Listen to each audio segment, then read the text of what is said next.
BBG Amaravati ventures లో Mahashivratri bumper offer 15 రోజుల్లో full payment చేస్తే plot registration free. For more details contact 04069032244. అందరికీ పాత్రికేయ మిత్రులందరికీ నా హృదయపూర్వక నమస్కారాలు. ఇది చాలా సీరియస్ మతం అనగానే, ఫెయిత్ అనగానే, ధర్మం, ఇవన్నీ చాలా లోతైనవి, బాగా సెన్సిటివ్. కానీ ఇలాంటివి ఒక మాట మాట్లాడాలి అంటే చాలా చాలా ఆలోచించి దీన్ని ఎలాంటి పర్యవసానాలు ఎదుర్కోవాల్సి వస్తుంది ఇవన్నీ ఆలోచించే మేము మాట్లాడతాం. ప్రత్యేకించి జనసేన నుంచి గత 2019 నుంచి 2024 వరకు వారి పాలనలో, వైసీపీ పాలనలో చాలా సంఘటనలు జరిగినాయి. రిలీజియస్గా దాన్ని ఒక సెన్సిటివ్ ఇష్యూ జరిగినాయి మాట్లాడటానికి. ఉదాహరణకి రామతీర్థంలో రామచంద్రమూర్తి, శ్రీరాముడు, ఈ దేశం కొలిచే శ్రీరామచంద్రుడి విగ్రహాన్ని శిరిచ్ఛేదం చేస్తే ఎవడు ఆకతాయి చేశాడు, ఎవడు పిచ్చోడు చేశాడు. పిఠాపురంలో అశుద్ధంతో విగ్రహాలని చేస్తే ఒక గుడిలో, దాన్ని కూడా ఎవడో పిచ్చోడు చేశాడు. ఈ కల్తీల నేపథ్యం గురించి మనం ఎవరి గురించి మాట్లాడుకోవాలి, వాళ్ళ గురించి తెలుసుకోవాలి కొంత. అలాగే దుర్గమ్మ వారి ఆలయంలో వెండి విగ్రహాలు మన దొంగతనం జరిగితే ఇవి పోతే ఇంకోటి కొనుక్కుందాం, దీనికి ఏంటి బిల్డింగ్లు మేడలు కడతామా, మిద్దెలు కడతామా. అలాగే అంతర్వేదిలో రథం కాలిపోతే ఎవడో పిచ్చోడు చేశాడు. ఇలాంటి సంఘటనలు నెల్లూరు నుంచి మొత్తం రాష్ట్రం నలుమూలల 219 సంఘటనలు ఇలాంటి జరిగినాయి. డెసెక్రేషన్ ఆఫ్ టెంపుల్స్, దేవాలయాలు కావచ్చు, దేవాలయ పరిసర ప్రాంతాలు, దేవాలయాలు అపవిత్రం చేయటం. ఎక్కడ కూడా ఒక్కరి నిర్ణయం తీసుకున్న దాఖలాలు ఎక్కడా లేవు. ఇలాంటి నేపథ్యంలో కూడా ప్రత్యేకించి జనసేన నుంచి కానీ మేము ఎక్కడ చాలా దాన్ని పొలిటికల్గా కానీ దాని ఒక మైలేజ్ వస్తుందేమో, దాని ఒక ఎమోషనల్ ఓట్ బ్యాంక్, అసలు ఆ నిర్ణయం ఎప్పుడు తీసుకోలేం. పదే చెప్పాం, కరెక్షన్ చేశాం తప్ప. అంత నిబద్ధత పాటించిన మేము స్వామివారి పాదాల చెంత రక్షింపబడ్డ గౌరవ ముఖ్యమంత్రి నారా చంద్రబాబు గారు కానీ చాలా జాగ్రత్తగా, అప్రమత్తతోనే మాట్లాడతాం, చాలా జాగ్రత్తగా మాట్లాడతాం. ఎన్డీఏ సమావేశంలో మా అందరినీ ఉద్దేశించి మేమందరం కూర్చొని మాట్లాడే సమయంలో NDDM, national dairy development board, ఈ రిపోర్టు గౌరవ ముఖ్యమంత్రి గారు మాకు చదివి వినిపించారు. 3 రిపోర్ట్స్లో ఒక దాంట్లో వెజిటబుల్ ఆయిల్స్, నెయ్యి లేదు ఇందులో, అంటే ఏ స్థాయికి వీళ్ళు చేశారని చెప్తూ దాంట్లో ఒక రిపోర్ట్లో ఫిష్ ఆయిల్ ఉందనేది, ఇంకో దాంట్లో బీఫ్ టాలో ఉందనేది, ఇంకో దాంట్లో లాడ్ పంది కొవ్వు ఉందనేది, ఇంకో దాంట్లో గొడ్డు కొవ్వు ఉందనేది. ఇది చాలా సెన్సిటివ్ ఇష్యూ. ఇది ఒక రిపోర్ట్, అది సాలిడ్ రిపోర్ట్. ఇది మాట్లాడేటప్పుడు మేము ఆలోచించుకొని మాట్లాడి, నేను కూడా దాన్ని ముందుకు తీసుకెళ్ళినప్పుడు పర్యవసానాలన్నీ ఆలోచించి, కానీ నేను కూడా అనుకుని ఇది చెప్పాలా లేదా. ముఖ్యమంత్రి గారు చెప్పారు దీన్ని ఎంత తీసుకెళ్ళాలి, ఎందుకంటే మా భయం ఏంటంటే సెన్సిటివ్ అయ్యి మనం చేసేసామా. భగవంతుడితోటి మీకు గతంలో చెప్పినట్టుగా రామచంద్రమూర్తిగా విగ్రహం తల నరికేస్తే రామతీర్థంలో, దాన్ని చేయడం మళ్ళీ ఇప్పుడు చేసి దీని మీద మనం తప్పుగా అనుకుంటారా, లేదంటే దీన్ని కూర్చోబెట్టి రాజకీయ పరంగా లబ్ధి పొందుతారు, ఇలా ఆలోచిస్తారని చెప్పి 1-2 రోజులు ఆలోచించినా కానీ చెప్పకపోతే ఏం జరుగుతుంది. రేపొద్దున మీ అందరికీ తెలిసి కూడా మీరు ఎందుకు మాట్లాడలేదు, అదొక ప్రశ్న ఉంటుంది. అందుకని దాన్ని మాట్లాడాల్సి వచ్చింది. ఎందుకంటే ఆల్రెడీ మేము గవర్నమెంట్ ఫామ్ అయ్యే 5 years మేమే ప్రభుత్వంలో ఉంటాం. ఇది లాస్ట్ 6 నెలల్లో ఏదైనా ఉందంటే ఒక మేము ఇలాంటి ఏదైనా చేసాం ఒక అర్థం ఉంటుంది. వచ్చిన 2 నెలలు మాకు ఏం అవసరం ఉంది, 5 years ఈ ప్రభుత్వమే ఉంటుంది. ప్రజలు ఎన్నుకున్నారు. ఇది తీసుకెళ్ళకపోతే తప్పు అవుద్ది. ఎందుకంటే మా బేసిక్గా అందరం ప్రతి మతాన్ని గౌరవించే సంస్కృతి ఇది.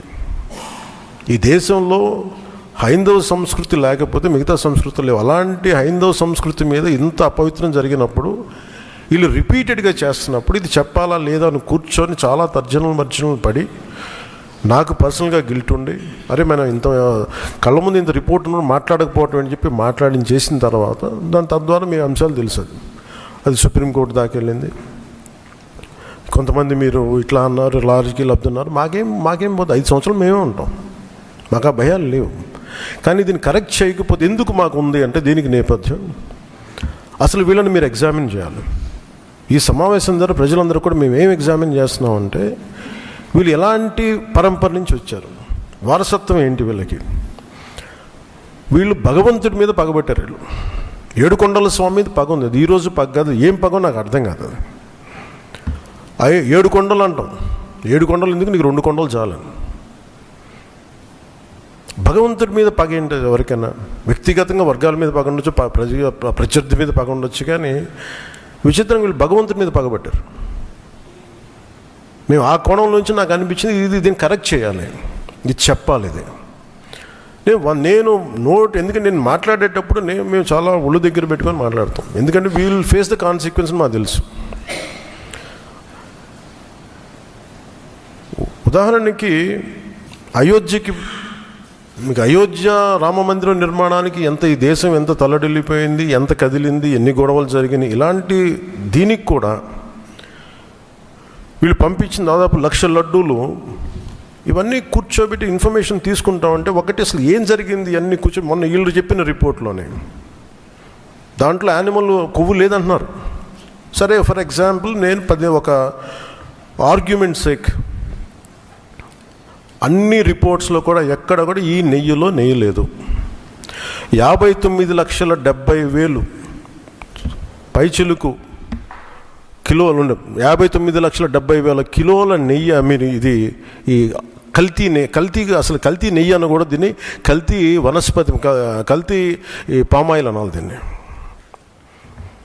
ఇవి దీంతో కలిపి ఇన్ని కోట్ల లడ్డూలు చేసిన తర్వాత దాంట్లో 1,00,000 లడ్డూలు అక్కడ కూడా పంపించారు, అయోధ్య కూడా పంపించారు. వీటి నేపథ్యం మొత్తం రిపోర్ట్స్ అన్నీ వచ్చిన తర్వాత ఈ నెయ్యిలో ఎక్కడా కూడా 59,70,000 ఇక్కడ లడ్లు దీనికి సంబంధించింది వీళ్ళు అనుకున్న సోకాల్ నెయ్యి సప్లై చేసి దాంట్లో ఆన్ రికార్డ్ 58 లక్షల పామ్ ఆయిల్ దానికి సంబంధించిన ప్లాంట్ బేస్డ్ అన్నీ దొరికినాయి. అవి కాకుండా 1,70,000 నుంచి దాదాపు 2 లక్షల వరకు కెమికల్స్ దొరికినాయి. ఇవి ఆన్ రికార్డ్ వాళ్ళు కొన్నట్టు. మీకు టీటీడీకి మేము 59 లక్షల పైచీలకు నెయ్యి సప్లై చేసామంటే ఆ పర్టికులర్ కంపెనీ 58 లక్షల పైచీలకు వీళ్ళు మనకి పామ్ ఆయిల్ దానికి సంబంధిత అన్నీ కొన్నారు. అలాగే 1,70,000 ఈ కెమికల్స్ కొన్నారు. ఇవన్నీ చాలా ఆన్ రికార్డ్ దొరికారు. ఎక్కడా కూడా సిబిఐ కానీ ఎక్కడ క్లీన్ చిట్ ఇవ్వలేదు. క్లీన్ చిట్ ఎక్కడ ఇవ్వలేదు. వాళ్ళు వెరీ క్లియర్ కట్గా చెప్పింది ఈ నెయ్యిలో పూర్తిగా ఇది ప్లాంట్ బేస్డ్, అంటే దీంట్లో నెయ్యి మన పాల నుంచి పాల కొవ్వు నుంచి రావాల్సింది, దీంట్లో ఇది లేదు. చాలా చాలా స్పష్టంగా అది చెప్పారు. మిగతాయి మేము నిర్ధారించలేకపోతాం, మా దగ్గర ఇన్ఫర్మేషన్ లేదు అనేది ఒక రిపోర్ట్ వాళ్ళు చెప్పింది. అలాగే national dairy development board very క్లియర్గా చెప్పింది దీంట్లో ఫిష్ ఆయిల్, అలాగే గొడ్డు కొవ్వు, పంది కొవ్వు, ఇవన్నీ లార్డ్ మన ఇంగ్లీష్ పదాలతో ఇవి ఉండే అవకాశాలు ఉన్నాయి. చాలా స్పష్టంగా వాళ్ళు ఇచ్చారు. ఈ ప్రాసెస్లో వీళ్ళు దీన్ని కూర్చోబెట్టి అడ్డగోలుగా మాట్లాడితే, ఎందుకంటే వీళ్ళకి ఏ రోజు కూడా ఈ ధర్మం మీద వాళ్ళకి గౌరవం లేదు. పైగా ఈ దొరికిన వాళ్ళు ఛార్జ్ షీట్లు మీకు చూస్తే మనకి తెలిసిన పేర్లన్నీ చూస్తే ఇందులో ఎక్కడ మతానికి సంబంధం లేదు. ఇది భోలేనాథ్ బాబా కానీ మిగతా ఏ డైరీ మీరు చూసినా కానీ వీళ్ళు ప్రిడామినెంట్లీ దర్ ఆల్ హిందూస్. దీంట్లో అసలు మతానికి కానీ దీంట్లో ఒక ఇస్లాంకి సంబంధించిన వ్యక్తులు కానీ లేదంటే మన క్రిస్టియన్ సంబంధించిన వ్యక్తులు అసలు ఎక్కడ సంబంధం లేదు. ప్యూర్లీ మాట్లాడుతున్నాం హిందువుల గురించే మాట్లాడుతున్నాం ఇక్కడ. So there is no question of other religions here. ఈ ప్రభుత్వం గత ప్రభుత్వం విషయంలో కూడా మేమేం మాట్లాడుతున్నాం అంటే they never have respect for the traditions and dharma of this land. అది చాలా ఆబ్వియస్గా చాలా మనకు తెలుస్తూ ఉంది. దాంట్లో భాగంగానే వీళ్ళు అదే చేశారు. చూసి ఈరోజు మాట్లాడి క్షమాపణ అడగకుండా తప్పు జరిగిపోయింది. మేము ఇందాక మా కేశవ్ గారు చెప్పినట్టుగా ఒక తెలియక చేస్తే పొరపాటు, తెలిసి చేస్తే తప్పు, కనీసం తప్పులు జరిగినాయి, అది కూడా చెప్పకపోగా మమ్మల్ని క్షమించమని అడుగుతున్నారు. నేను ఒకటే చెప్తున్నాను, భగవంతుని మీద పగబట్టుకున్నవాడు సర్వనాశనం అయిపోతాడు తప్ప ఎవడు బతికిన దాఖలాలు లేవు, గుర్తుపెట్టుకున్నారు. ఎందుకంటే ఇది ఫెయిత్కి సంబంధించింది. చాలా స్పష్టంగా, చాలా క్లియర్గా సిబిఐ దాంట్లో మీరు కల్తీల నెయ్యి, మీరు అసలు నెయ్యి లేని దాంతో మీరు లడ్డూలు చేసి దాంట్లో మీరు ఇందాక చెప్పిన గ్లిజరైడ్స్ ఇవన్నీ ఉన్నాయి కదండి. దానికి మీకు ఒక రికార్డ్ చెప్తాను.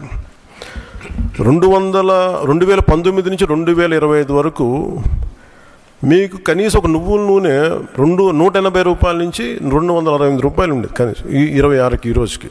సో వీళ్ళు సప్లై చేసే కాడికి మామూలు బజార్లో దొరికే ఒక నెయ్యి కనీసం 420 రూపాయలు కిలో. 2019 460 రూపాయలు, 2020 21కి 500 రూపాయలు. అలాంటి నెయ్యి వీళ్ళు ఒక్కళ్ళకే మనకి 319 రూపాయలు ఒకటి, 329 రూపాయలు ఒకటి, ఇవన్నీ కూర్చోబెట్టి ఈ నెయ్యిని సప్లై చేశారు. దీన్ని బట్టి మనకు అర్థమైంది. దీన్ని బట్టి బేసిక్ ఒక హౌస్ వైఫ్ చెప్పగలరు, ఒక గృహిణి చెప్పగలదు ఇది ఎంత కల్తీ జరిగిందనేది.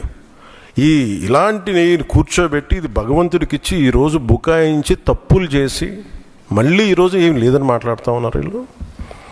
మీరు వివేకానంద రెడ్డి గారు పబ్లిక్గా మర్డర్ జరుగుతుంది, రోడ్డు మీదకి వెళ్ళి చిన్నపిల్లడికి తెలుస్తుంది అత్యంత హేయమైనగా చంపేశారని. అది మర్డర్ కాదు, గుండెపోటని చెప్తారు. వెండి విగ్రహాలు పోతే, అమ్మవారి విగ్రహాలు పోతే పోయిందంటారు. విగ్రహం కాల్చి ఎవరిన అపవిత్రం జరిగితే ఎవడు పిచ్చోడు చేశాడంటారు.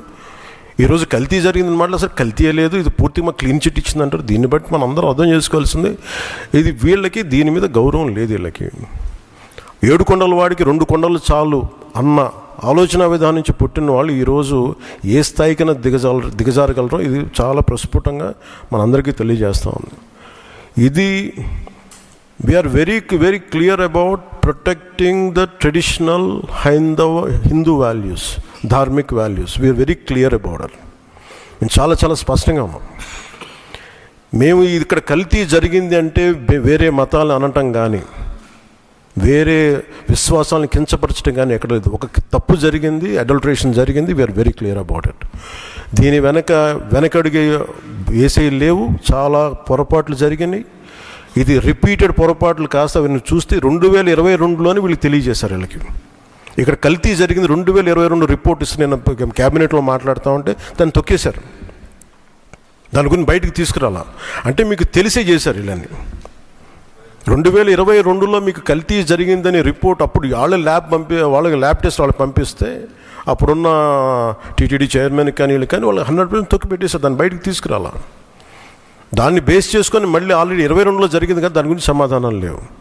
ఇవన్నీ తెలిసి కూడా మీరు అయోధ్యకి కల్తీ లడ్డులు పంపించారు. మీరు ఇది విశ్వాసాల మీద మీరు కొడుతున్న దెబ్బ. ఇది మీ ఆలోచన ఏంటి అది అనేది మీరు తెలుసుకోవాలి. అందుకే మీరు భగవంతుని మీద పగ పెట్టుకున్నవాడు ఎవడైనా సరే, 7 కొండల వాడి మీద పగ పెట్టుకున్నాడు ఎవరైనా సరే మట్టి కరిచిపోతారు తప్ప మీరు ఇలా బుకాయించుకొని చేసిన తప్పులు క్షమాపణ వేడుకోండి తప్ప మీరు కూర్చోబెట్టి మేము క్షమాపణ, మీరు భగవంతుడికి మీరు క్షమాపణ చెప్పాలి, 7 కొండల వాడికి మీరు క్షమాపణ చెప్పాలి. ఇది ఈరోజు మీరు మాట్లాడుతుంది ఈ రోజుతో ఆగదు. ఇది ఐ విల్ మేక్ షూర్, మా కూటమి will make sure that you will be liable everyone, ప్రతి ఒక్కరు కూడా. ఇది ఎంత టైం పడుద్ది, ఏం టైం పడుద్ది అనేది సిబిఐ ఫర్దర్ రిపోర్ట్ రావాలి, అది కేసులోకి మన కోర్టులకు వెళ్ళాలి. అన్నీ అయిన తర్వాత ప్రతి ఇది అయితే మేము 100% దీన్ని వదలం. ఖచ్చితంగా ఈ దోషులను ఎవరైతే ఉన్నారో మేము క్షమాపణ చెప్పడం కాదు, మీరు భగవంతుడికి మోకరిల్లే వరకు యుద్ధం సాగొద్దు. గౌరవ ముఖ్యమంత్రి గారు మాట్లాడుతున్నారు.